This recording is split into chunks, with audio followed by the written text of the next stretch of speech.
Les gamins sont quand même de plus en plus sensibles à tous ces sujets et c'est surtout qu'en fait les gamins ils vont faire passer un message hyper important aux adultes. Il y a trop d'adultes qui pensent que c'est aux enfants d'agir et c'est eux qui vont agir plus tard, sauf que non, les enfants aussi, le message qu'ils ont à faire passer c'est aussi aux adultes en disant bah non, les adultes c'est à vous d'agir maintenant parce que tout ce qui se passe actuellement, déjà on parle de dérèglement climatique là par exemple, c'est ce qu'on a émis il y a 50 ans avant quoi.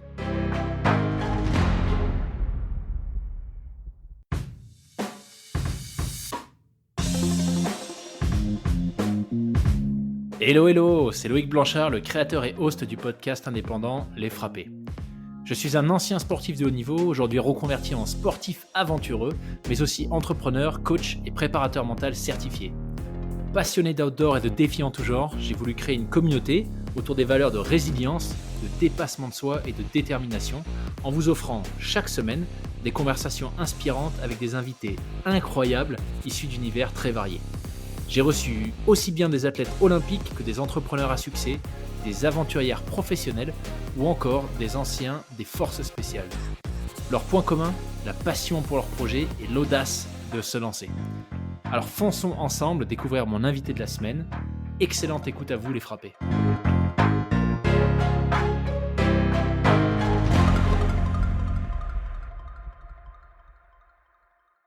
Bienvenue Nico sur le podcast. Merci, bonjour. Je suis ravi de t'accueillir. Merci beaucoup d'avoir pris le temps en plein milieu des fêtes, au lendemain, enfin pas tout à fait au lendemain, mais peu de temps après ton retour de ton défi exceptionnel autour de la France. Et ben, peut-être que d'ailleurs on peut commencer par ça, que tu nous expliques un peu qui tu es, qui est Nico, et ce que tu as réalisé récemment avec ce Tour de France. Bah, d'abord merci à toi aussi de m'avoir invité dans ce podcast et je suis vraiment hyper content d'être avec vous et de parler aussi un peu de l'aventure en effet que je viens de vivre. Et puis non, c'est un plaisir d'en parler maintenant parce que vaut mieux en parler maintenant quand c'est à chaud que quand c'est à froid. Il y a pas mal de souvenirs comme ça que j'ai en tête. Du coup, pour me présenter brièvement, donc je m'appelle Nicolas Vandenelsken, donc retenez juste Nicolas ou Nico, c'est plus simple. J'ai 29 ans, j'aurai 30 ans là en janvier. Et du coup, je suis passionné de sport depuis tout petit, depuis l'âge de 10 ans. J'ai fait mes études en STAPS, et puis en plus, le sport m'a aidé pas mal à exister quand j'étais plus petit parce que j'ai eu pas mal de problèmes de poids, etc. Et bref, et donc j'ai bossé 5 ans dans l'événementiel sportif. Et j'ai fait beaucoup de hand. Depuis 20 ans, je fais du hand. Et puis je me suis mis à la course à pied depuis 10-15 ans parce que, alors soit on n'aime pas, mais j'aimais beaucoup la préparation physique. Et donc, du coup, j'aimais bien courir. Et donc, du coup, après avoir bossé 5 ans dans l'événementiel sportif, je me suis dit que je voulais donner du sens à ce que je faisais. Et donc, en effet, on a créé une association et on a créé aussi du coup un Tour de France en courant pour sensibiliser au sport santé planète. Donc c'est un Tour de France sur lequel je suis parti le 14 août et en effet je suis rentré le 18 décembre. Donc c'est à peu près 5 mois d'aventure, plus de 4600 km. Et l'objectif, c'était vraiment de courir environ 38 km chaque jour. Et l'après-midi, d'aller sensibiliser sur le terrain, d'aller voir les jeunes, les moins jeunes, les citoyens, les élus, etc. Et les sensibiliser au sport santé planète avec trois aspects, l'aspect déchets, l'aspect dérèglement climatique et puis l'aspect sport santé, parce que les jeunes sont de plus en plus sédentaires, et nous aussi, hein, avec le téléphone, etc. Ouais. Et donc l'idée, c'était de les faire se bouger pour son corps et la planète, globalement. Excellent.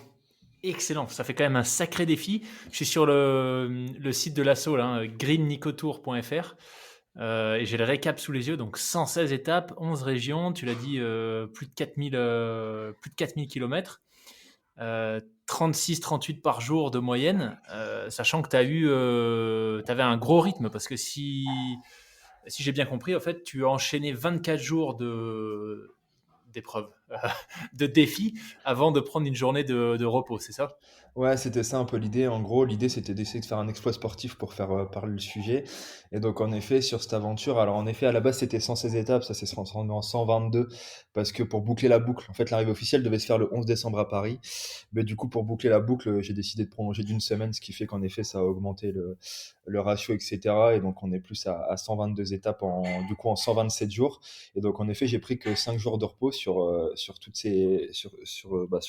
ces 127 jours, parce que l'idée c'était d'enchaîner au maximum, de prendre très peu de repos, en effet, pour faire parler la cause. Donc ouais, c'était une moyenne environ de courir 24 jours, prendre un jour de repos, et encore le jour de repos, c'est un peu comme sur le Tour de France cycliste, il faut continuer à faire tourner les jambes, sinon c'est plus difficile de repartir. Et puis à chaque fois repartir derrière, ouais. C'était vraiment l'idée de ce défi. Euh, et donc d'essayer de créer une grande équipe et de faire bouger un maximum de personnes autour de ça. Ouais. Génial.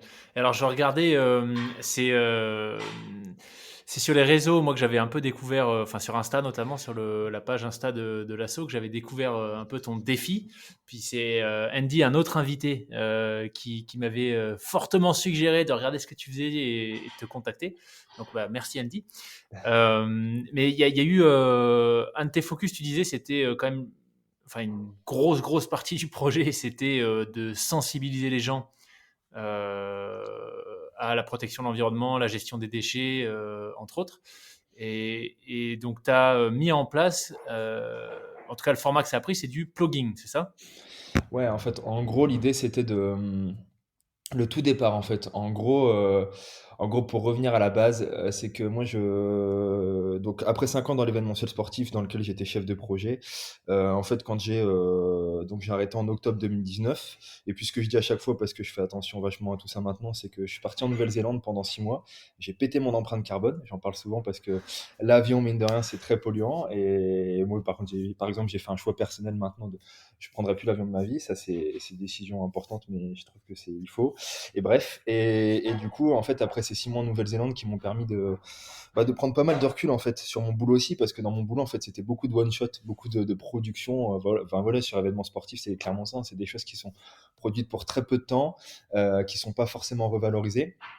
Et donc en rentrant, je me suis dit, bon, ben, c'est cool, t'adores le sport, t'adores l'événementiel, mais il faut faire des choses qui ont du sens. Et en effet, ça a commencé au départ comme ça, c'est par du plugging. Donc le plugging, ça vient de ploka up, ploka up, ça veut dire ramasser en suédois, et ing, c'est pour jogging. Et donc voilà, ça fait le mot plugging. Voilà pourquoi ça s'appelle comme ça. Euh, et donc j'ai commencé à promouvoir ça au départ, le plugging, le ramassage de déchets en courant, parce qu'en effet je courais beaucoup, mais je me rendais compte aussi de tous les déchets que je croisais sur ma route, et ça me rendait assez dingue. Euh, et en fait, il y a le Tour de France cycliste, pour la petite histoire, qui m'avait appelé en août 2000, parce que c'était un de mes anciens clients. J'ai beaucoup bossé 5 ou 6 ans, d'ailleurs c'est pour ça aussi, hein, que je pense que je suis allé vers un Tour de France en courant. Mais bref, il y a le Tour de France cycliste pour qui je bossais avant, qui m'appelle et qui me dit en août 2020, bah Nico, est-ce que tu voudrais pas, enfin on a besoin en urgence d'un pilote pour aller sur le Tour de France. Et là moi je me suis dit, mince, je vais faire des choses qui ont du sens, et puis je vais aller conduire une bagnole pendant 3 semaines et demie sur le Tour. Mais je me suis dit, ça peut être l'occasion aussi de lancer le truc. Donc en gros, on a lancé Green Nico Tour à ce moment-là. Et donc, bah, je me suis dit, bah, je vais en profiter, je vais faire des ramassages de déchets sur chaque étape du Tour de France, à chaque arrivée. Et donc en fait, Green Nico Tour a commencé comme ça, sur la partie déchets. Et j'avais eu cette idée de Tour de France en courant juste avant aussi. Peut-être parce qu'en effet, j'ai beaucoup bossé sur le Tour de France. Et quand j'ai fini le Tour de France cycliste, je me suis dit, bon, bah, allez, go, en septembre, on démarre le mouvement. C'était un projet personnel au départ. Donc, Green Nico Tour, j'ai tout construit un peu seul pendant un petit moment. Et puis tout s'est créé. Et donc, il y avait la partie déchets, en effet. Et après, en fait, je suis allé plus loin dans le sens où je me suis rendu compte que les déchets, c'était hyper visuel, mais qu'en gros, c'est notre façon de consommer en règle générale qui est hyper polluante, qui est pas visible, hein, toutes les émissions de CO2, etc. Et moi, je suis devenu animateur de la fresque du climat, du coup, que j'ai voulu aussi promouvoir sur ce Tour de France, qui est un atelier en fait qui permet de comprendre le dérèglement climatique facilement. Et donc l'idée, voilà, avec ce Tour de France, c'était d'à la fois sensibiliser sur les déchets, sensibiliser aussi sur le dérèglement climatique, et puis sensibiliser sur le sport santé, parce que comme je vous le disais avant, moi, donc j'ai eu pas mal de problèmes de poids, j'étais obèse jusqu'à la quatrième, et puis après j'ai fait de l'anorexie, enfin bref.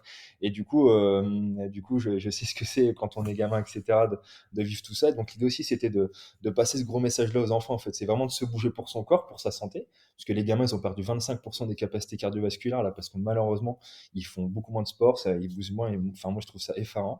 Et se bouger pour la planète. Et donc voilà comment tout s'est construit. Et je devais partir au mois de mars, sauf que bah, au mois de mars, il y a eu encore une fois cette histoire de Covid. Enfin bref, logistiquement, c'était pas encore tout à fait rodé. Et en fait, au mois de mars, on a commencé à mettre comment dire, des événements en place en fait dans la région de Hauts-de-France, d'où je viens. Et en gros, là, j'ai vu qu'en effet, il y avait un mouvement qui se crée autour. Donc, c'est pour ça, en fait, en réalité, qu'on a créé une association aussi. Parce que j'ai vu qu'il y avait souvent des personnes qui venaient autour. Et donc, c'est aussi comme ça que j'ai rencontré Andy. Parce que j'ai créé des records du monde de plugging, de ramassage de déchets. Donc, on Ok. a fait notamment on a fait un 113 km de plugging, de ramassage de déchets. Et voilà, l'idée, c'était de faire parler un défi. Et donc, c'est comme ça aussi qu'on s'est rencontré en effet avec Andy. Et donc, de là, on a fait plein d'événements et ce qui fait qu'après moi je suis parti au mois d'août et qu'il y avait une sorte de communauté qui s'était déjà créée un peu autour. Et après l'idée c'était de faire grandir ça partout en France et de passer des messages forts. Génial. Et alors, du coup, sur la partie préparation, donc là, tu nous as bien expliqué, tu vois, comment le projet est né, un petit peu plus peut-être la conception du format qui fait que ça a débouché sur ce qui s'est passé concrètement. Mais en termes de préparation, comment est-ce que tu as géré, même si tu courais déjà beaucoup, comment est-ce que tu as géré le fait de te lancer sur plus de 4000 km avec un jour de repos tous les 24 jours? Ouais. Non, bah, c'est clair que ça peut paraître un peu fou et mes potes à la base aussi m'ont pris m'ont pris pour un dingue. C'est même eux qui m'ont poussé à prendre plus de jours de repos. Mais bah, en fait, on va dire que ce projet s'est construit de septembre 2020 à août, quoi. Donc, il y a eu 9 mois de préparation et la préparation physique, ça s'est fait en même temps. En gros, ça a été 2 grosses prépas marathon, voilà, avec beaucoup de fractionnés la semaine et des longues sorties le week-end. Beaucoup de plugging aussi, parce que mine de rien, en fait, le plugging, ça fait réellement travailler pas mal de choses. C'est qu'en gros, malheureusement, vu que tu trouves régulièrement pas mal de déchets par terre, et ben en fait, tu fais du fractionné, quoi. En gros, Et ouais. tu cours, tu t'arrêtes, tu ramasses et puis tu fais des squats. Donc, mine de rien, tu travailles pas mal ton corps à l'effort sur les 113 bornes de plugging. Tu vois, on a dû les faire en 20 heures tellement on a ramassé de déchets. Enfin, c'est énorme, ça, 20 heures en 113 bornes, quoi. Et donc, tout ça, mine de rien, ça te travaille ta caisse et tout. Et donc, tout ça, ça m'a aidé à préparer ça. J'ai vu aussi quand même un médecin du sport aussi pour faire quelques tests pour savoir si je pensais, enfin, c'était cool. Moi, dans ma tête, c'était bon, j'étais OK, sauf que je préférais vérifier au cas où quand même. Donc savoir quand même, même au niveau nutritif, etc., faire attention à l'alimentation, même si je suis pas un, comment dire, je suis pas un ayatollah, on dit ça comme ça, un ayatollah de l'alimentation où pour moi, enfin voilà, il y en a qui font hyper gaffe à tout ça. Je fais gaffe, mais mon idée aussi, c'était de faire un tour où j'ai pas besoin de prendre de compléments alimentaires, de trucs supplémentaires. Enfin, j'ai toujours eu du mal avec l'aspect poudre, même s'il y a des choses qui se font très bien, mais voilà. Et donc l'idée, c'était de faire un Tour de France aussi le plus naturellement possible. Et donc c'est ce que je dis souvent dans le bilan, c'est qu'au final, ma potion magique, et c'est ce que je disais aux gens que je croisais sur la route, c'était de l'eau avec du sirop et du sel ou du miel, quoi. Donc rien de plus. Et, euh, et puis l'idée aussi, c'était de visualiser en fait tout le temps. C'est qu'en gros, sur un projet comme ça, tu visualises en fait l'arrivée parce que c'est hyper important en fait d'avancer tous les jours et pas de compter chaque étape à chaque fois. C'était aussi se préparer mentalement à vivre cette aventure. Waouh. Et sur la partie ramassage des déchets, comment est-ce que tu gérais ça du coup? Parce que je veux bien te croire quand tu dis que tu t'arrêtes souvent pour en ramasser. Je connais pas toutes les régions de France que tu as traversées, mais déjà, PACA, ça a dû être sportif. Donc, comment est-ce que tu gérais ça en fait? Tu avais des collectes, des gens qui t'attendaient à des endroits pour tout récupérer, trier? En fait, en gros, ouais, bah, ce Tour de France, j'ai traversé 11 régions sur les 12 métropolitaines et puis 42 départements. Et en fait, l'idée, c'était que, comment dire, c'était pas un, je faisais pas toutes les étapes en ramassant les déchets, parce qu'en effet, sinon, je pense que j'aurais été encore dans, j'aurais encore dans ma région là, malheureusement actuellement.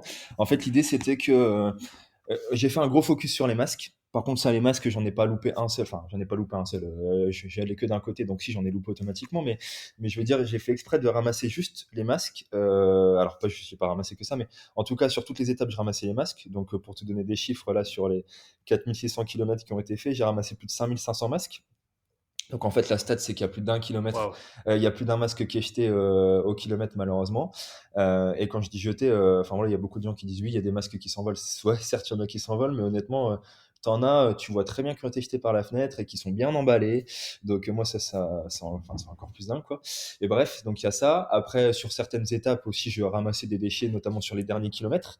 Et puis aussi, quand j'en trouvais beaucoup trop, ça me titillait, donc je prenais un sac et puis j'en ramassais, quoi. Et après, on organise aussi surtout beaucoup de ramassage en fait sur la fin des étapes. C'est-à-dire qu'il y avait, en fait, il y a une grosse logistique derrière, hein. Moi, j'avais un apprenti dans l'assaut et d'ailleurs, je les remercie, hein, toute l'équipe derrière, parce que j'avais un apprenti, j'ai des membres dans l'assaut qui ont fait en fait. Bon, c'est cool, moi je suis la face sur les réseaux, mais il y a tous les gens qui sont derrière quoi. Et en fait, c'est-à-dire qu'on contactait toutes les écoles, toutes les communes, etc. pour organiser des choses avec elles l'après-midi. Et donc, on a fait beaucoup de ramassage aussi avec les enfants. Donc, les enfants qui me rejoignaient sur les derniers kilomètres de l'aventure, ou alors avec qui on faisait des ramassages l'après-midi, ou avec qui justement on allait plus loin en faisant des fresques du climat, pour les sensibiliser au dérèglement climatique, enfin voilà, les faire se bouger. Et donc l'idée c'était de construire tout ça avec eux, avec les écoles. Donc on a fait pas mal de ramassage aussi avec les écoles. Et puis voilà un peu l'organisation en tout cas en termes de déchets. Et en effet, je te confirme que ouais, il y a des régions où c'est plus dingue que d'autres. Après, le facteur aussi, c'est que dès que tu as beaucoup d'habitants, malheureusement, tu as beaucoup de déchets. Tu peux être un peu, un peu partout en France, c'est toujours le même. À côté des centres commerciaux, à côté des grosses villes, c'était toujours un peu chaotique, quoi. Après, c'est clair que dans le sud, dès que j'ai commencé à approcher Agde, Vias, bon, et puis Marseille, je t'en parle pas, Marseille, c'est connu pour ça, mais c'était assez dingue. Mais c'est vrai que toute cette partie-là, côte Méditerranée, etc., ouais, c'était assez dur. Mais au final, dans la région de France, là, quand je suis rentré, je me suis rendu compte que, enfin, ma région était tout aussi. Enfin, tu vois, sur la dernière étape, j'ai ramassé 260 masques en 27 bornes. Alors, on était à plusieurs à ramasser, mais ouais, c'est beaucoup trop. C'est beaucoup trop. Alors, tu sais, ça me fait penser à parce que bon, je connaissais un peu le concept du plugging, mais bon, disons que je le faisais naturellement, tu vois, je pense avec voilà, tous les amis avec qui on part en montagne, etc. C'est quelque chose que je pense, quand t'aimes la montagne, la nature, bah tu le fais sans vraiment réfléchir. Tu vois une bouteille à 2000 mètres, bah tu vas pas la laisser là, tu vois, tu la ramènes avec toi.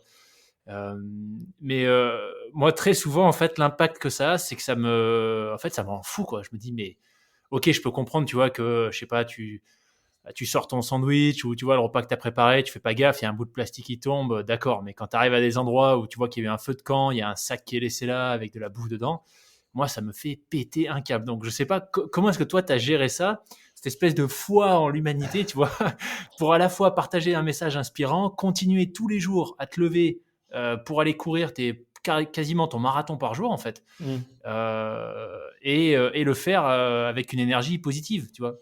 Même si au bout d'un moment, bah, voilà, tu te retrouves avec des milliers de masques dans la main, quoi. Ouais, bah, disons que ouais, ma force, c'est que je suis toujours très positif, malgré tout. Et c'est ce que j'essaye de transmettre aussi, en fait. C'est qu'en gros, quand on parle d'environnement, et j'aime pas parler d'écologie parce que le mot écolo est souvent mal perçu, c'est que en gros, l'idée, c'est. Comment dire, c'est d'essayer de faire quand même passer les choses positivement. Si t'as un message haineux, tu peux pas. D'ailleurs, hier, j'étais voir le film Animal, je vous recommande d'aller le voir. Voilà, qui montre deux jeunes qui, à la base, en fait, sont haineux envers les humains, qui détestent, en fait, qui arrivent même à en détester la race humaine. Et des fois, moi, ça m'énerve aussi, hein, de vraiment vouloir aux humains. Mais au final, qui se rendent compte en faisant pas mal de choses autour et d'aller rencontrer les gens qu'il faut quand même garder foi en ça et essayer de sensibiliser. Alors des fois, oui, en effet, il y a des jours où c'était plus dur que d'autres. Il y a des jours où tu ramasses, tu vois tellement de merde que tu dis mince. Ouais, ça, enfin, tu continues, tu persévères, mais tu te dis, enfin, tu vois, à Marseille, honnêtement, moi, je tire un gros coup de chapeau parce que Marseille, c'est l'une des villes les plus sales en France, même au monde. Mais enfin, pas au monde, je dirais que j'ai un peu bizarre, mais en tout cas, la mer Méditerranée, c'est la plus sale au monde. Euh, et pour autant, tu as plein d'associations qui travaillent tous les jours sur ça, et t'en as plein, plein, plein. Et par contre, quand j'étais à Marseille, je me suis dit, mince, ils ont du courage, quoi. Enfin, vraiment, les assos là-bas à Marseille, elles ont du courage parce que t'en vois partout, quoi. Et l'idée, en fait, ouais, c'était surtout moi d'aller voir les enfants. En fait, c'est ce qui me poussait, en fait, aussi tous les jours, c'est que les gamins sont quand même de plus en plus sensibles à tous ces sujets. Et c'est surtout qu'en fait, les gamins, ils vont faire passer un message hyper important aux adultes. Il y a trop d'adultes qui pensent que c'est aux enfants d'agir et c'est eux qui vont agir plus tard. Sauf que non, les enfants aussi, le message qu'ils ont à faire passer, c'est aussi aux adultes en disant, ben non, les adultes, c'est aussi à vous d'agir maintenant. Parce que tout ce qui se passe actuellement, déjà, on parle de dérèglement climatique, là, par exemple. Euh, tout ce qui se passe maintenant, c'est ce qu'on a émis il y a 50 ans avant, quoi. Et donc c'est pour ça que c'est maintenant, tout ce qu'on est en train de faire maintenant, c'est hyper important pour les années qui arrivent là. Et c'est pas les gamins qui ont des effets sur ça, c'est nous les adultes. Et donc c'était vraiment le message que je voulais leur faire passer. Et pour ça, mon exploit était peut-être un peu dingue, mais il valait au moins ça. C'est-à-dire que je voulais au moins mettre mes jambes à contribution pour tout ce qui se passe actuellement et essayer de faire passer ce message positif parce qu'en effet, malheureusement sur l'écologie, il y a beaucoup de choses où ça reste négatif dans le sens où il y a beaucoup de gens qui malheureusement sont de plus en plus défaitistes sur ces sujets. En effet, il y a des choses où on n'y reviendra pas malheureusement. Euh, et c'est dur, mais pour autant, il faut quand même essayer de faire passer un message positif parce que c'est comme ça qu'on arrivera aussi à faire bouger les choses. Je vous parle aussi de Time for the Planet en même temps, qui est une entreprise à but non lucratif qui veut lutter contre les gaz à effet de serre. Et eux, ils arrivent très bien à faire une grosse communauté parce qu'ils passent aussi des messages positifs. Et c'est vraiment l'idée, c'est l'idée qu'on va tous se mettre en mouvement et qu'on peut tous se mettre en mouvement. Il faut le faire de façon positive. Il faut le faire plus vite parce qu'en effet, il y a plein de trucs qu'on ne va pas assez vite. Mais il faut pas non plus attendre les politiques, etc. Parce que sinon, malheureusement, on a encore le temps d'attendre. Et c'est ce que je disais souvent aux gens. C'est souvent des problématiques que tu rencontres. Tu as toujours des gens qui disent ouais, mais moi individuellement, qu'est-ce que je fais, qu'est-ce que j'apporte. C'est le truc que c'est si on fait tous quelque chose. Et ce que je dis à chaque fois, la force elle est dans notre porte-monnaie, dans notre porte-monnaie quoi. On parle de la problématique des déchets, mais il y a aussi la problématique de réduire nos déchets en fait.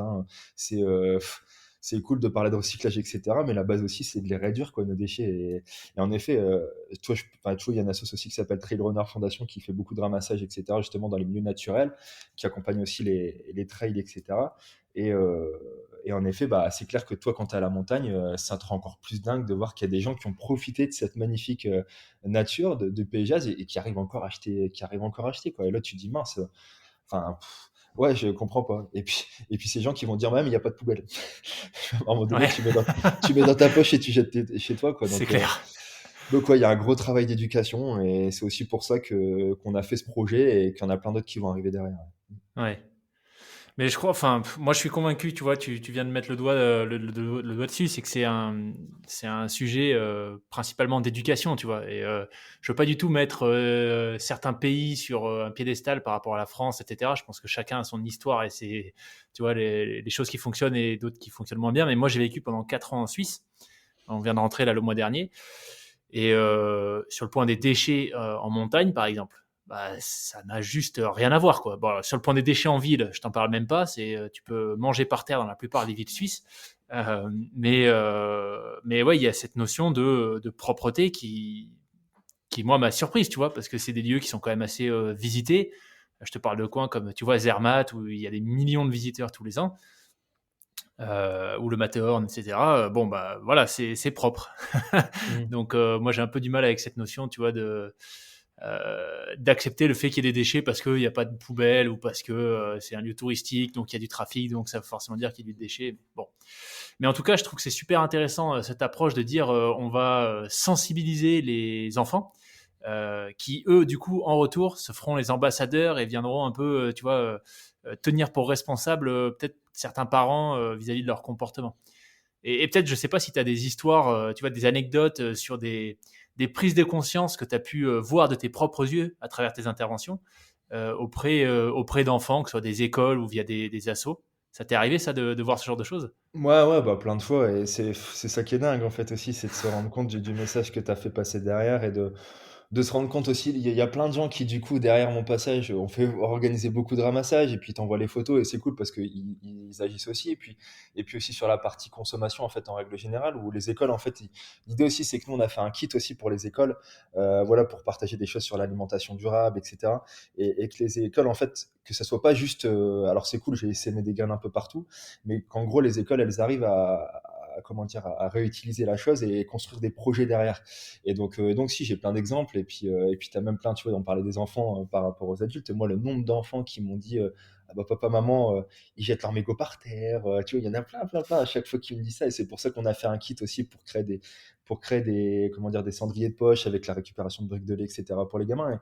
Et donc, c'est clair que je reçois des messages sur Messenger, enfin sur les réseaux, pour me dire, bah voilà, on a fait ça, on a fait. Enfin, t'as plein d'exemples concrets sur ça et c'était vraiment le but en fait, c'était de faire bouger les gens après, quoi. C'est cool sur le moment de parler de l'aventure, de les sensibiliser, mais c'est de voir aussi ce qui est fait après, quoi. Et en effet, Ouais. t'as plein d'écoles qui ont rebondi sur ça, qui vont plus loin en fait. Et c'était cool aussi de voir la dynamique parce que mine de rien, il y a quand même pas mal d'écoles qui sensibilisent de plus en plus et tu vois, sur la partie zéro déchet, etc., j'ai quand même vu plein d'écoles où tu avais des composteurs un peu partout, ils faisaient attention aussi au gaspillage. gaspillage alimentaire, enfin toutes ces thématiques, elles sont hyper importantes et en effet, je pense que ça passe vraiment par l'éducation. Euh, et puis ça passe par tellement de choses, enfin tu vois. Et puis ce dont je me suis rendu compte aussi, c'est peut-être là où les prochaines aventures seront peut-être un peu plus ciblées, mais et en plus j'ai horreur de stigmatiser la population parce que je suis vraiment pas comme ça, mais en fait il y a vraiment, c'est vraiment deux notions hyper différentes, les déchets et le dérèglement climatique, dans le sens où d'un côté, et je l'ai vu hein, dans le type de population où je suis allé, les déchets, c'est vrai, généralement, t'en as beaucoup plus dans des endroits qui sont un peu plus défavorisés, qui ont moins les moyens, enfin voilà, etc. Donc tu as beaucoup, beaucoup de déchets. Et puis de l'autre côté, mais ces gens-là consomment pas forcément énormément en fait au final. Et de l'autre côté, tu as les gens qui, eux, se disent écolo parce qu'ils recyclent, parce qu'ils mettent à la poubelle, mais qui consomment à foison, mais voilà, et qui consomment comme jamais. Et au final, ces gens-là qui jettent pas par terre, et ben, ils polluent plus en fait que les gens qui jettent par terre parce qu'en fait, c'est invisible, c'est du CO2.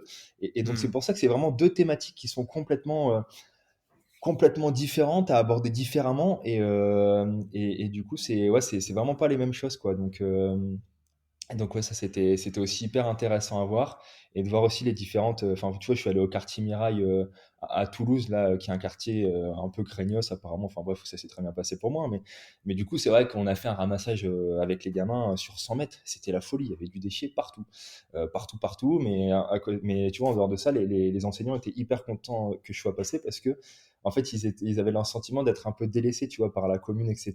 Et c'était un peu les vilains petits canards, donc ils étaient laissés de côté. Et même sur ces thématiques-là, ils sont pas aidés, tu vois, même sur la partie recyclage, etc. Ils ont aucune aide, il y a aucune poubelle qui est mise en place. Enfin, l'idée aussi, moi, c'était aussi d'avertir certains élus sur ce qui fait, enfin, sur ce qui est fait dans certaines communes.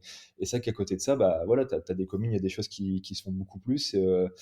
Mais voilà, il y a deux poids deux mesures, et donc c'est sur ça où il faut réussir à faire passer des messages importants en se disant bah c'est cool, tu recycles, mais à côté de ça, enfin voilà, tu peux consommer aussi, tu consommes aussi énormément, même si c'est invisible, et c'est là où il faut être vigilant, quoi. Et c'était pour ça aussi que je voulais faire passer ce message via le sport, parce que tu vois, j'étais hyper content de passer dans tout le sport, dans le sens où tu as plein de sportifs qui ont pas forcément conscience de ça et qui consomment à gogo. Enfin, tu vois, il y a une étude de Zero Waste Sport qui dit que en Europe, en France, nous, on est les premiers consommateurs d'articles de sport. Donc, en fait, on aime bien avoir les derniers trucs, toujours, les derniers, enfin voilà. Et donc, c'est vrai qu'on est toujours ouais, dans cette consommation, quoi, et notamment dans le sport. Comment est-ce que tu as fait cette sensibilisation du coup vis-à-vis de la pollution invisible? Mm. Parce que c'est vrai que les déchets, bon bah ça parle quoi. Tu vas ramasser, tu vois, tu ramasses tes 5500 masques. Bon bah c'est parlant quoi. Mm. On le voit, c'est là, c'est sorti, c'est à un endroit, tu le récupères, ça part en filière de recyclage. Quelque part, tu pourrais dire bon bah bonne action, tu vois. Mais sur la partie justement changement de nos habitudes de consommation, Ouais. comment est-ce que tu as fait passer tes messages du coup? Bah, l'idée déjà, c'était de faire une aventure qui soit le moins possible impactante en carbone, en émissions de CO2. Donc c'est pour ça que, bah, tu vois, je remercie aussi tous les gens qui, l'aventure, c'était aussi avant tout une aventure humaine, c'est-à-dire que j'ai été logé chez l'habitant tout le temps, et en fait j'avais un vélo qui m'accompagnait tous les jours, qui transportait le matériel. Donc c'était un vélo avec une remorque, et en fait ça c'était un relais partout en France. Donc c'est-à-dire que j'avais pas défini au préalable, bon voilà, pendant un mois ça va être telle personne qui m'accompagne. C'est-à-dire qu'en gros c'est des personnes qui sont relayées partout en France. Donc avec un gros travail en amont, hein, bien sûr, de la SOS, etc. sur ces sujets-là, mais on va dire que quand je suis parti, le premier mois était à peu près bouclé. Mais après, en fait, il fallait que je trouve des personnes pour m'accompagner sur ce vélo de matériel. Et donc l'idée, en fait, c'était de transporter le matériel, encore une fois, le plus naturellement possible, sans avoir une voiture. Tu vois, il y a très peu de personnes, je crois, il faudrait que je regarde le sujet, mais qui ont fait un Tour de France en courant. Ça se fait souvent en vélo. Mais c'est vrai que le peu qu'ils l'ont fait, c'était avant tout pour l'exploit sportif. Et c'était généralement, ils étaient suivis par une bagnole. Moi, ça n'avait aucun sens que je sois suivi par une bagnole pour Ouais. transporter mon matos. Et donc, en effet, l'idée, c'était qu'il y ait un vélo. Et puis, au-delà de ça, en fait, que je partage tous les jours des expériences en fait, avec les gens qui m'accompagnaient. Donc, tu avais des gens qui m'accompagnaient 2, 3 jours, des gens qui m'accompagnaient pendant une semaine, des gens juste une étape. Et donc, c'est vrai que et donc c'était hyper fort, ça, de vivre ça avec eux. Et donc, en effet, d'avancer avec le vélo de matériel comme ça. Et après, d'être logé chez l'habitant aussi pour, encore une fois, discuter de ces sujets-là. Et après, en fait, en termes de sensibilisation, donc comme je le disais, moi, je suis animateur de la fresque du climat, qui est un atelier en fait qui permet justement de vulgariser le dérèglement climatique. En gros, à la base, c'est un atelier de 3 heures qui permet de comprendre en fait comment fonctionne le dérèglement climatique, parce qu'on en parle beaucoup. Voilà, on a parlé du dernier rapport du GIEC qui est sorti au mois d'août, etc. Mais voilà, les rapports, ils font 5000 pages, le résumé, il fait 1000 pages. Donc en fait, c'est hyper compliqué pour les gens de comprendre comment ça fonctionne. Moi, là-bas, je suis sportif, j'ai fait STAPS, j'ai rien de scientifique, j'ai toujours eu horreur des sciences. Et donc l'idée aussi, c'est de montrer en fait qu'avec cet atelier, en fait, on peut tous comprendre facilement et puis se mettre en mouvement aussi. Donc, en gros, moi, j'avais aussi dans mon matériel, j'avais une fresque du climat quiz. Parce qu'en fait, l'atelier 3 heures, bah, t'imagines bien que quand tu as fait 38 bornes en courant, même si souvent je restais 3 heures dans les écoles pour parler à la fois des déchets, du sport, etc., bah, je pouvais pas faire 3 heures spécifiques sur cet atelier-là. C'était pas toujours évident. Et donc, en gros, j'avais une fresque du climat quiz. Donc, moi, j'avais un support de 2 mètres par 3 mètres, donc qui était sur la remorque. C'est pas moi qui le transportais, c'était les gens avec leurs jambes sur le vélo qui transportaient ce matos-là. Parce que, mais derrière, la remorque, elle faisait 30 kilos hein, quand même. Donc, c'est pareil, hein, les gens, Ah oui. il fallait qu'ils pédalent. Même si moi, je courais à 10 km en moyenne. Donc, voilà, c'est facile de suivre, mais quand tu as 30 kilos derrière, c'est pas toujours évident, quoi. Notamment quand ça monte. Et j'ai même été surpris en Normandie, en Bretagne, parce que c'est pas si plat que ça, c'est même pas plat du tout. Mais du coup, ouais, cette matos-là, en fait, c'était une fresque du coup de 2 par 3 mètres. Et en fait, je la sortais sur chaque intervention, donc avec une carte, d'un côté avec la carte du Tour de France, etc., l'aventure, et puis de l'autre côté, justement, cette fresque du climat quiz. Et en fait, la fresque du climat quiz, si tu veux, l'atelier classique, c'est des cartes, donc c'est un jeu de 42 cartes que tu distribues par lot, et les gens, en fait, ils forment leur propre fresque. Et donc, en gros, ils comprennent en fait bah, comment fonctionnent les dérèglements climatiques, et puis après ça, bah, tu fais un tour des émotions, et puis tu donnes des solutions aussi, parce que c'est cool de se rendre compte de ce qui se passe, mais généralement, tu tombes un peu dénu, tu dis, ma mince, qu'est-ce que je fais maintenant, quoi. Et donc la fresque du climat quiz, c'est 31 cartes, donc c'est réduit. Et en fait, tu fais deviner les cartes au fur et à mesure. Et en fait, ça, tu le fais en 15 à 30 minutes. Et ça te permet d'introduire le sujet. C'est-à-dire que les gens, tu leur donnes déjà quelques connaissances, tu leur donnes l'outil. Et puis après, c'est à eux bah, de faire l'atelier en format entier s'ils veulent. Il y a des écoles, moi qui justement, on parlait d'héritage après, il y a des écoles qui vont faire le format en entier, etc. Et donc le but, c'était de les sensibiliser comme ça. Et ce format, je pouvais les sortir à la fois dans les écoles, à la fois dans les centres extrascolaires, à la fois sur les événements publics avec les villes, parce que bah, je pouvais le sortir sur une place, je pouvais le sortir dans une salle. Et donc l'idée, c'était de sensibiliser aussi grâce à ça. Et puis aussi parce qu'on avait fait un kit, comme je te l'ai dit, donc bah, pour parler par exemple d'alimentation durable, de se dire qu'on pouvait consommer local, voilà, avec des fruits et légumes de saison. Donc on avait fait par exemple les fruits et légumes de saison en fonction de toutes les régions où je passais pour que les écoles s'emparent de ça. On avait fait aussi des recettes de barres de céréales maison pour que les gens aussi puissent faire ça eux-mêmes. Et donc, euh, et donc voilà comment j'ai essayé de véhiculer tout ça aussi. Et aussi de montrer la beauté en fait de la France quoi. En fait on a toujours bah, regarde je suis parti en Nouvelle-Zélande pour me ressourcer, je suis parti à l'autre bout du monde, mais en fait se rendre compte aussi que qu'en France on a des cultures différentes à chaque fois, on a des paysages magnifiques partout, et de montrer aussi la richesse de notre pays. Et en fait on peut le faire facilement en vélo, tu vois, il y a des pistes cyclables, enfin moi j'ai pris la vélo maritime au début, après la vélo lycée, enfin montrer aussi que c'est facile de se bouger aussi en mobilité douce en France et de faire des voyages comme ça. Et donc voilà un peu globalement comment j'ai essayé aussi de sensibiliser sur ce dérèglement climatique aussi bah, via mon projet, puis via la fresque du climat et d'autres choses, quoi. Je suis tellement d'accord avec toi sur le fait qu'on n'a pas forcément besoin de partir loin pour être dépaysé. Et tu vois, je crois que c'est un peu le paradoxe, c'est que moi je me suis rendu compte de la richesse de la France une fois que j'en suis parti en fait, que je suis parti vivre au Canada, après aux États-Unis, en Suisse. Et en fait, c'est là où tu réalises que en termes de diversité de paysages, c'est tout bête, tu vois, mais d'un point de vue culinaire, la richesse qu'on a en France, enfin, c'est juste complètement incroyable.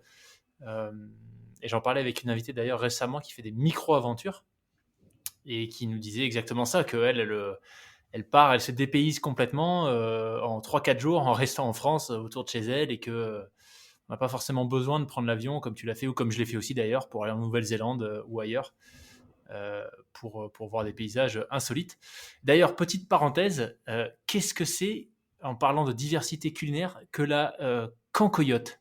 Ça, c'est génial. D'ailleurs, j'ai réussi à en trouver pour Noël, pour en manger avec ma famille. C'est du fromage, en fait, c'est le fromage qui est fait. Alors, si je ne veux pas te dire de bêtises, parce que sinon je vais me faire engueuler, c'est fait en Franche-Comté, dans le Doubs, si je dis pas de bêtises. Et en fait, en gros, Et je sais pas pourquoi d'ailleurs on le fait pas dans les autres régions. En fait, ils font ce fromage-là. En fait, c'est un fromage crémeux, quoi. C'est en pot, quoi. Et en gros, c'est une sorte de crème que t'étales. C'est fait avec le petit lait, en fait, qui reste en fait quand tu fais du fromage. Et c'est trop bon. Et c'est trop D'accord. bon. Et donc, du coup, c'est pour ça. Ouais, bah, tu te doutes bien qu'en effet, en ayant fait 122 étapes, j'ai le droit à des produits locaux, quoi. Et donc, c'est vrai que la cancoyote, ouais, j'en ai parlé parce que je connaissais pas du tout, en fait. Et du coup, je l'ai appris sur le truc. Et en fait, pour moi, c'était impossible d'en trouver dans ma région parce que j'en avais vu que dans cette région-là. Et au final, j'en ai trouvé aussi dans ma région. Enfin bref. Mais ouais, ouais. Mais t'as plein de trucs, hein. En Alsace, la Fleischnecke aussi que j'avais mis. Enfin, la Fleischnecke, c'est un Ouais. escargot de viande là. Enfin voilà. En plus, il y a des noms des fois imprononçables, mais c'est ça qui est aussi hyper riche. En effet, c'est que, ouais, en effet, c'est ce que tu viens de dire juste avant. Et pour le coup, le Covid, alors j'aime pas parler du Covid, mais alors il a eu au moins cet aspect positif-là, c'est que les gens ils ont redécouvert ce qu'il y avait autour de chez eux, quoi. Ouais. Et, euh, et en effet, c'est vrai que ouais, des fois, tu découvres des trucs un peu partout, quoi. Et moi, au final, j'ai même pas fait tous les départements parce qu'il me reste beaucoup à faire, mais c'est hyper riche, quoi. C'est hyper riche et il y a plein d'endroits. Alors, des fois, c'était frustrant parce que c'est vrai que moi, j'enchaînais tous les jours, donc j'aurais voulu rester plus. Après, l'idée aussi, c'était de faire ces exploits sportifs, mais il y a plein d'endroits où je vais repasser longtemps parce qu'il y a plein de trucs, il y a plein de trucs à découvrir. Et en effet, niveau culinaire, niveau coutume, enfin, il y a tellement de choses. C'est ouf, quoi. Alors qu'il y a plein de gens qui prennent un avion pour partir, je sais pas, 2 semaines. En plus, maintenant, tu as des vols qui coûtent que dalle.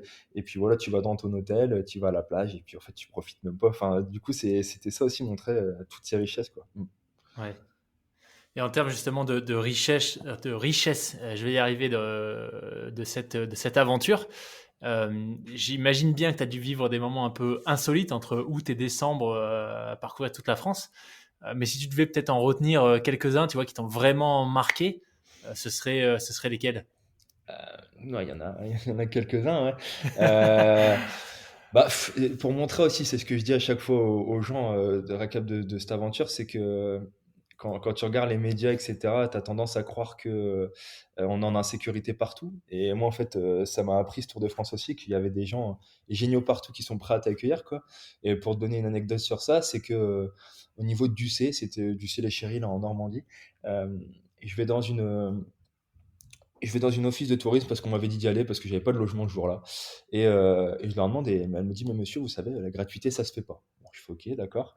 Bon, vu que je suis assez persévérant, voilà, je vois un flyer dans l'office de tourisme.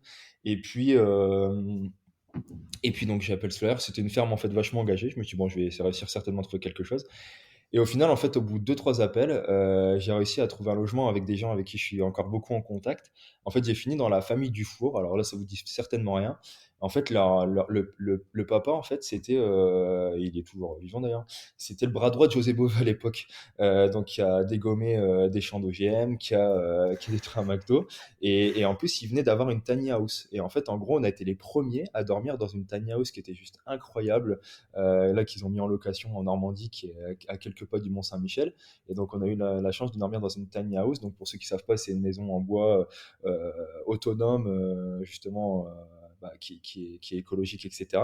Et donc c'était trop drôle parce que ça s'est fait par pur hasard, on a fini là. Après, qu'est-ce qu'il y a aussi le voyage, bon ça j'en avais parlé dans le bilan, mais voyage aussi insolite du vélo. Enfin, ce qui a été hyper compliqué sur cette aventure quand même, cette logistique vélo, pour trouver toujours des gens, c'était pas toujours facile, quoi. Et, euh, et donc c'est vrai qu'il y a une fois, j'ai dormi en fait dans un clubhouse de cyclisme. Voilà, j'avais galéré un peu à trouver un logement, mais un mec hyper sympa m'avait fait dormir dans son club de vélo, dans le clubhouse. Et le lendemain, en fait, il voulait m'accompagner sur le vélo, sauf qu'il avait un rendez-vous pour sa fille. Et il me dit, bah, je peux pas t'accompagner, et je sais pas quelle solution j'ai trouvé. En fait, il était contrôleur SNCF. Et donc, le lendemain matin, il me dit, ah, c'est bon, j'ai trouvé une solution. On va mettre le vélo dans le train, puis tu pourras le récupérer de l'autre côté. Et donc, en gros, le matin, on est parti dans la gare avec le vélo à l'arrache, avec une grande remorque, hein. Donc, enfin, tu vois, c'est pas facile à manœuvrer. Et du coup, on l'a foutu dans le train comme ça. C'était à Peyrehorade. Et bim, donc je laisse le vélo tout seul dans le train, avec le contrôleur qui était dans le train. Et puis moi, je l'ai récupéré à Orthez. Et donc voilà, Orthez, je récupère le vélo, je me douche dans la gare, enfin tranquille, et du coup après je vais faire ma sensibilisation. Donc ça c'était Génial. drôle aussi, quoi. Et, ouais, non, non, après il y a la dernière aussi, enfin l'une des dernières aussi sur une étape à la fin là aussi, où ça c'est plus mécanique, mais c'était assez drôle, sans être drôle, mais la roue arrière de la remorque, elle a pas mal lâché à la fin quand même, elle crevait pas mal.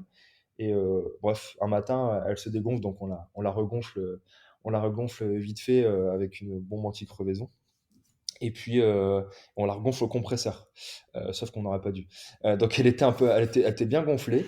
Et donc, on fait 7 bornes comme ça avec le mec qui m'accompagnait. Et puis là, on passe à côté d'une forêt. Et puis là, on entend un gros boom, mais comme si on s'était fait tirer dessus. Et on pensait vraiment qu'on s'était fait tirer dessus. En fait, on traite dans la forêt les chasseurs en disant, mais, enfin voilà, vous nous avez tiré dessus. Enfin bref, on avait flippé quoi. Et en fait, 200 mètres après, je regarde la roue arrière. Je dis, en fait, mais non, en fait, c'est pas un tir de chasseur qu'on s'est pris. C'est juste la roue qui a explosé quoi. Et la roue, elle avait explosé comme jamais, quoi. Enfin bref, et donc on a bien flippé sur le coup. Mais ouais, il y en a pas mal de petites anecdotes comme ça, mais ouais, c'était assez fou, ouais. Assez fou. Alors peut-être pour rebasculer dans la dimension sportive, tu as parlé, tu vois, de l'imprévu mécanique avec la remorque, mais toi, d'un point de vue adaptation, tu vois, physique, résilience sur ces, on a dit quoi? On a dit 5 mois, c'est ça? 4 Ouais. mois? 4-5 mois de défi. Comment est-ce que tu as géré ça? Bah, je dirais que le corps a été plutôt sympa avec moi. Après, je l'avais bien préparé avant. Mais, mais honnêtement, alors on avait un partenariat aussi avec l'association des ostéopathes de France aussi, que je remercie. En gros, l'idée c'est que tu as des ostéopathes de France dans ces associations-là qui sont partout en France. Donc c'était d'en voir un maximum pour aider à la récupération. Après, au final, j'en ai pas vu tant que ça. Enfin, je sais plus, j'en ai vu 11 plus 3 kinés. Donc, bon, c'est vrai que sur 127 jours, c'est pas non plus énorme, quoi. Mais c'est vrai que ça m'a pas mal aidé quand même dans la récupération. Donc, c'est vrai qu'un grand merci à eux. Et l'idée, c'était pas qu'ils me fassent des grosses séances quand je les voyais, c'était qu'ils m'aident surtout dans la récupération. Et non, après, je dirais que ça a été plutôt dur enfin, ça a été plus dur au début qu'à la fin. Parce qu'en fait, ton corps s'habitue en fait au fur et à Ouais. mesure. Donc, j'ai eu une grosse alerte à la 25e étape. Où au bout de 22 km, je suis sorti quand même une bonne douleur dans la cuisse et où là je me suis dit, bon, arrête-toi, sinon tu vas faire pire que mieux, ça peut péter. Et donc en fait, j'ai continué en marchant, j'ai fini l'aventure en marchant. Et en fait, on a été voir un ostéopathe tout de suite, donc il m'a bien traité. Le lendemain, j'ai fait 5 km en marchant, puis après je suis reparti en courant. Et hormis cette grosse alerte-là où j'ai vraiment dû m'arrêter à cause d'un mal à la cuisse, j'ai pas eu d'autres grosses alertes. Alors après, oui, des fois, tu as des douleurs, mais honnêtement, ouais, je m'en suis plutôt bien sorti. Et en effet, tu te rends compte que ton corps est quand même vraiment bien fait. Alors, je dis pas qu'on est tous égaux par rapport à ça, hein, mais en tout cas, je savais que moi, j'avais un cœur qui était vraiment, qui battait lentement à la base, qui bat à 38-40. Donc, ça aide aussi dans la Ah ouais. récupération. Ouais. Oh Donc, punaise. ça peut aider dans la récup. Et, et puis, euh, et puis après, ouais, j'avais déjà fait des marathons et je savais que je récupérais assez vite. Et bon, là, il me l'a confirmé encore. Mais du coup, ouais, disons que la partie sommeil était hyper importante. Les seules fois où j'ai vraiment pas beaucoup dormi, c'était là où c'était le plus dur physiquement. Donc, en effet, là, tu te rendais compte qu'il fallait faire hyper gaffe au sommeil. Et mine de rien, quand tu as logé chez l'habitant, c'est toujours un peu frustrant parce que bah, tu dois dire aux gens qu'il faut pas que tu te touches trop tard parce que le lendemain, moi, j'étais réveillé à 6 heures tous les matins. Enfin, même, j'ai une horloge dans la tête qui fait que je me réveille tôt, quoi. Mais voilà, donc la gestion du sommeil était hyper importante aussi. Et puis après, ça c'est pas un enfin c'est pas un conseil du tout d'ailleurs, mais par contre ce qui était étonnant, tu vois, c'est que le corps s'est tellement habitué que je pense qu'à la fin, sur le dernier mois et demi, je me suis jamais étiré. Et j'en ai peu eu besoin. Mais encore une fois, c'est pas bien, hein, parce que le chiffre, faut le faire, mais c'est vrai que je prenais pas le temps, et mine de rien, en fait, il a été hyper sympa. Et la dernière chose que je craignais beaucoup aussi, c'était au niveau des pieds, parce qu'en effet, Ouais. bah, quand tu fais autant de bornes, il faut faire gaffe, quoi. Et en plus, j'avais fait un test en fait 3 mois avant de partir. Et bim, je fais un test où je fais 36 bornes par jour pendant 8 jours. Et puis là, à la fin, je perds 2 ongles, j'ai des cloques. Je dis, bon, bah, ça va être cool pour le Tour de France. Mais j'avais été voir un podologue. Et c'est vrai qu'il m'avait pas mal conseillé sur le fait de prendre des chaussures qui soient une pointure au-dessus. Parce que c'est vrai que je les prenais trop serrés. En fait, c'était pas bien réfléchi. Et puis en fait, je mettais une crème anti-frottement et une crème hydratante. Et en fait, j'ai rien eu au niveau des pieds, quoi. Ça s'est passé nickel. Donc, donc non, je dirais que physiquement, ça s'est plutôt bien. Enfin, ouais, j'ai eu de la chance. Et puis après, pareil, au niveau des repas, bon, bien sûr, des fois, tu fais pas mal d'excès, mais de toute façon, quand tu perds 3500 calories par jour, des fois, tu peux t'autoriser à manger des choses un peu moins Ouais. saines. Mais pour le coup, j'axais vraiment le truc sur le fait de manger beaucoup de féculents. Donc je mangeais beaucoup de féculents. Je pense que les gens chez qui je dormais ont dû halluciner de la quantité que je mangeais, parce que c'est vrai que je mangeais quand même beaucoup, quoi.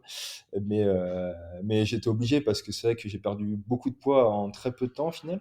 Je pense qu'en un mois, j'ai quasiment perdu 8 kilos. Donc là, tu t'interroges quand même parce que bah, tu te dis, mince, je pars pendant 4 mois et demi, donc faut pas que je continue sur ça. Donc je pense qu'après, ça s'est équilibré naturellement. J'ai perdu une dizaine de kilos au total, donc ça va. Mais, et puis surtout qu'à la base, je suis quand même un gabarit assez costaud. Donc, euh, donc non, non, ça a été. Mais c'est vrai que je pense que quand dans la tête, et quand tu sais que tu as des enfants qui t'attendent quasiment tous les jours, tu as un truc qui est fixé. Enfin, physiquement, en fait, ça passe tout seul. Et je pensais vraiment plus galérer que ça physiquement. Honnêtement, je pensais vraiment plus galérer. Et au final, j'ai vraiment eu très, très peu de moments difficiles. Et même au niveau, tu vois, météo, j'ai eu beaucoup de chance. Et ça joue beaucoup aussi, hein, sur le mental. Mais tu vois, sur les 127 jours, j'ai pris 15 jours de pluie, 14-15 jours de pluie. Donc, honnêtement, c'est peanuts, quoi. Les gens, à la fin, c'est vrai que l'avant-dernière semaine, elle a été hyper dure parce que j'ai pris en effet des journées où tu prends de la grêle, il fait hyper froid, tu prends du vent. Mais en fait, quand j'étais sur l'étape, je me dis, bah, au final, t'as eu de la chance avant, donc en fait, te plains pas, avance, et puis basta, quoi. Ouais. En tout cas, franchement, chapeau, parce que c'est vrai que cette notion de, par rapport au repos, tu vois, de tous les jours, être chez de nouvelles personnes, bah forcément, tu sociabilises, tu racontes un peu ton projet, enfin, ça fait partie du format que tu avais choisi. Mais en sachant que derrière, tu dois repartir le lendemain à 6 heures, enfin, ça va être hyper compliqué à gérer. Tu vois, trouver son moment, se mettre dans sa bulle, se reposer, tout en partageant, tu vois, ce que tu es en train de faire à travers Green autour. Donc, honnêtement, impressionnant cette partie-là. Enfin, toutes, hein, d'ailleurs, mais celle-là notamment, ça m'a vraiment étonné quand j'ai vu que tu avais fait toutes tes nuits chez l'habitant. J'ai trouvé que c'était quand même sacrément osé. Ouais, bah, c'est vrai que des fois, tu as des gens qui veulent faire un peu plus la fête, etc. Donc, il faut s'adapter. Et puis, ton discours, mais c'est ça qui était cool, c'est que le discours était un peu différent chaque jour, même si ton aventure, c'est toujours la même, hein. Mais ouais, non, c'était hyper enrichissant. Et ouais, enfin, je garde des super souvenirs de tout ça parce que j'ai rencontré des gens extraordinaires. Et puis, c'était même hyper intéressant parce que des fois, tu as plus de gens, en effet, qui sont sensibles à ce que tu fais, qui t'accueillent, mais j'ai aussi des gens qui étaient pas, tu vois, qui venaient, c'était des parents d'élèves, etc., et qui n'étaient pas sensibles à tous ces sujets. Donc, c'était bien d'aller aussi plus loin avec eux et d'en discuter. C'était hyper riche, quoi. Et c'est l'idée aussi, c'est que, en fait, sur ces thématiques-là, ce qui est hyper compliqué, et c'est pour ça que les enfants, c'est bien d'ailleurs, mais parce que, tu vois, par exemple, les week-ends, quand on organisait des événements publics, tu vois, par exemple, à Charletti, on a organisé quelque chose là pour l'arrivée logiquement officielle qui devait se faire. Mais en fait, tu te rends compte que, et je le savais, hein, ce qui est hyper compliqué quand c'est comme ça, quand tu crées un événement, c'est de faire venir des gens qui sont pas sensibles à tout ça. Il y a 75% des gens qui vont venir qui sont déjà au fait de tout ce qui se passe et qui font attention. Mais c'était aussi l'objectif de ce tour, c'était d'aller toucher des gens qui sont pas du tout sensibles à tout ça. Et c'est la plus grosse difficulté. Mm. Alors, tu as beaucoup parlé de cette notion de partage et de ce que tu as essayé de transmettre, donc quelque part de ce que tu as donné à travers cette aventure. Et on peut clairement dire, tu vois, qu'en ayant couru plus de 4000 bornes, voilà, tu as donné de ta personne pour le sujet. Mais moi, je serais curieux de savoir, qu'est-ce que toi, tu as retiré de cette expérience? Plein de choses. Plein de choses parce que, bah, encore une fois, humainement, c'était hyper riche. Bah, tu vois, je pense que si, je dirais pas que j'avais plus du tout foi en l'humanité, hein, parce qu'au contraire, je suis quelqu'un d'hyper positif. Donc, si, si, mais c'est vrai que ça m'a donné encore plus foi en me disant qu'il y avait des gens qui étaient vraiment extraordinaires et qui faisaient plein d'actions aussi en local. Donc, de reprendre foi en ça. Ça m'a appris aussi. Euh, sur le fait que j'étais résilient et que je pouvais avoir un gros mental, je pense que je le savais déjà, peut-être pas autant, mais, mais ouais, de se rendre compte aussi de toute la force d'un collectif, quoi, de voir comment ça peut fédérer. Et donc ça, c'était hyper, hyper cool. Et puis, je sais plus où je voulais en venir, mais comment dire? Ça m'a appris aussi que de voir aussi, encore une fois, faut en parler des gens, mais de voir aussi à quel point les enfants étaient beaucoup plus sensibles aussi à ces sujets-là. Moi, c'est vrai que, et pourtant je suis pas très vieux, hein, je vais avoir 30 ans, mais j'ai jamais été sensibilisé sur cet aspect-là. Et quand j'étais plus jeune, et là ils le sont, enfin pour la plupart le sont quand même déjà beaucoup. Donc ça c'est aussi hyper plaisant de voir que qu'ils se mettent déjà en ordre de marche et qui sont au courant de tout ça. Et puis aussi, plus personnellement, je pense que ça, je dirais pas que je dirais pas que je suis encore plus radical, mais je dirais que tu vois typiquement, bah, pour en avoir beaucoup discuté, tu vois, je sais que j'ai plus envie de manger de poisson, tu vois, typiquement, c'était c'est avec la viande et puis les poissons, etc. Tout ce qui est animal, faut être vigilant à la consommation qu'on a. Et la viande c'est hyper polluant, et donc il faut limiter. Je dis pas qu'il faut arrêter complètement, c'est pas, je veux pas donner ces ordres-là entre guillemets, mais c'est vrai que la pêche, ça m'a encore plus surpris parce que je viens pas du côté maritime. Moi je suis dans les terres, hein, je suis du côté de Valenciennes. Et c'est vrai qu'avoir fait pas mal la côte là, en ayant fait la vélo maritime, etc., et me rendre compte en fait de tout ce qui est fait, de tous les déchets plastiques aussi qui viennent, hein, de la pêche, etc. Enfin, c'est assez affolant, hein, de voir tout le plastique, tu vois, quand ils font des cultures d'huîtres, etc. Tout est fait, enfin, ça pousse sur des morceaux de plastique et tout ça, ça finit dans l'océan, enfin bref, etc. Et donc c'est vrai que dans mes habitudes alimentaires aussi, ça va encore plus changer mon point de vue sur ça. Et donc, j'ai plus forcément en effet envie de manger de poisson quand tu sais comment tout ça est fait et comment c'est hyper polluant. Donc, ouais, je pense que dans ma façon de vivre en général, je vais devenir encore plus résilient. Plus résilient. Et puis,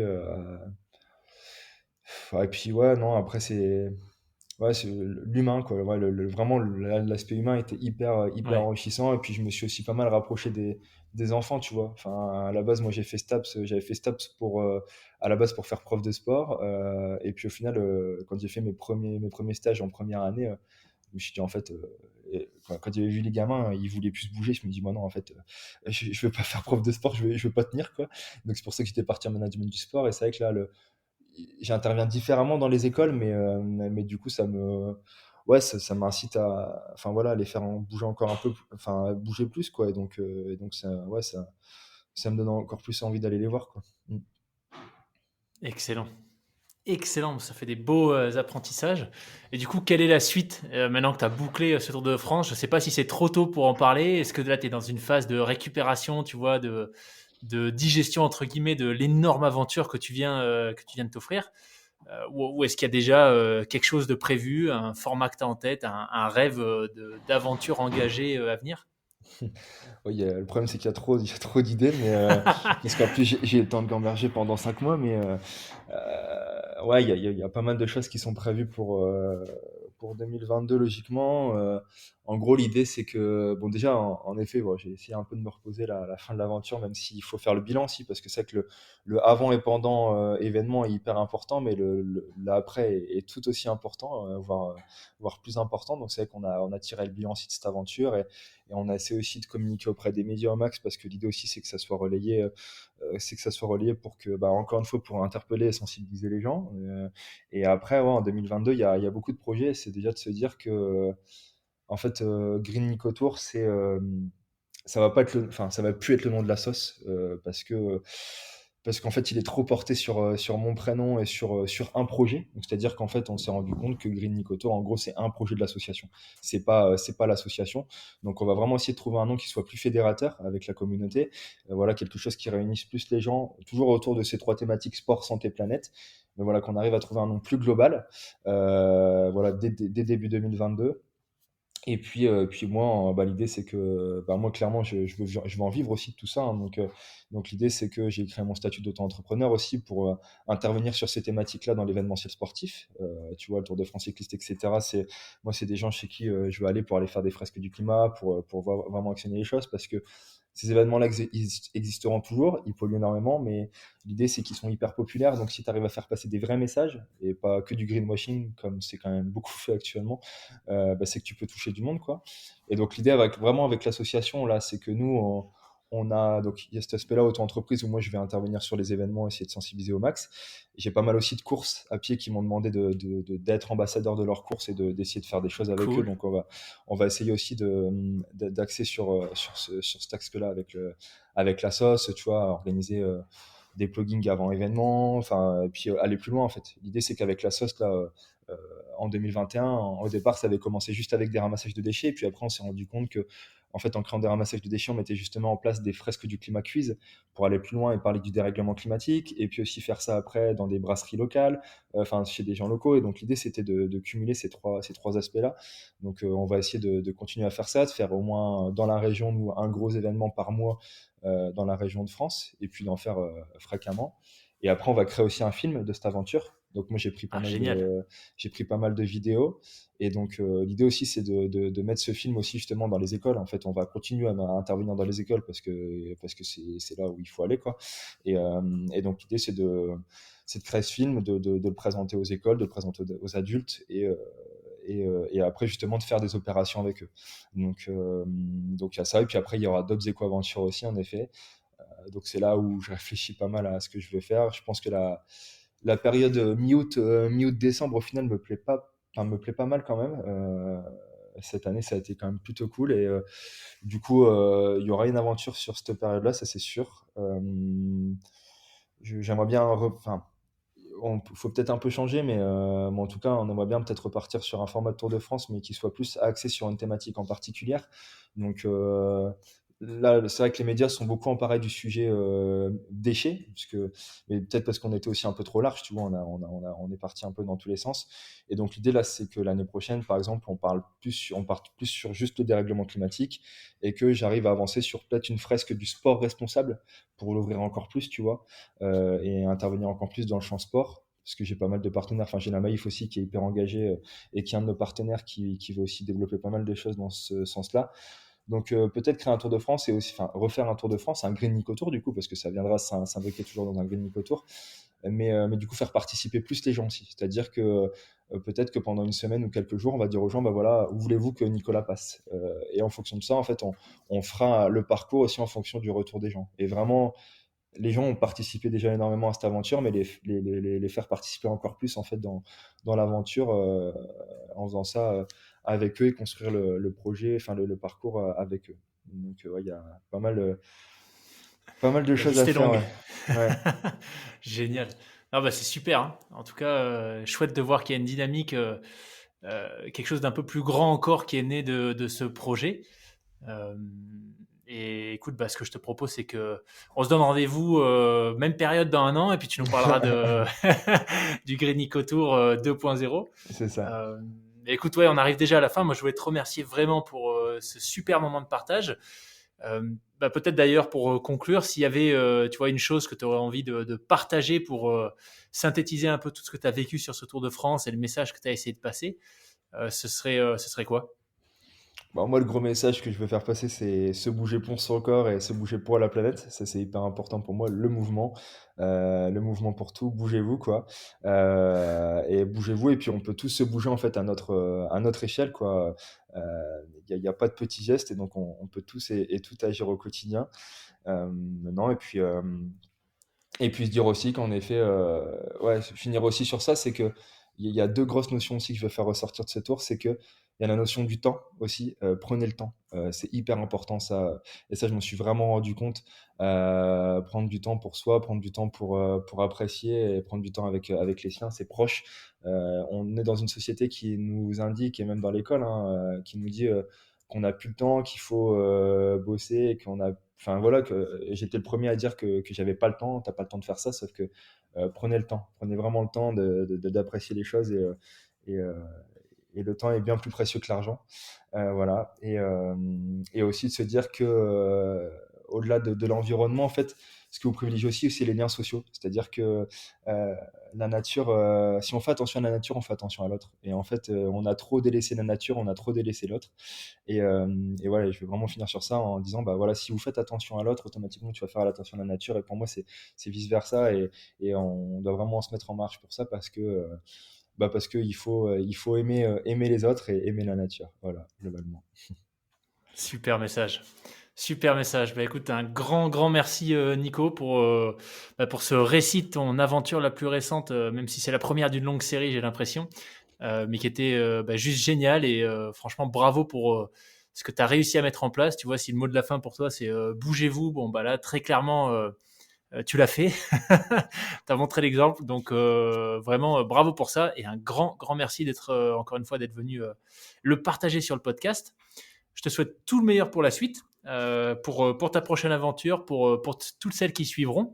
Et si les gens veulent continuer, peut-être tu vois, aller creuser sur ce Tour de France, voir un peu comment tu l'as réalisé et puis voir ce qui arrive, le mieux, c'est quoi? C'est greennicotour.fr du coup, ou ça va évoluer? Ouais, le site internet, alors peut-être qu'il Ouais, changera avec le changement de nom de l'asso, mais ouais, pour l'instant, elle est sur greennicotour.fr. Il y a la carte interactive en plus du tour de ce qui a été fait.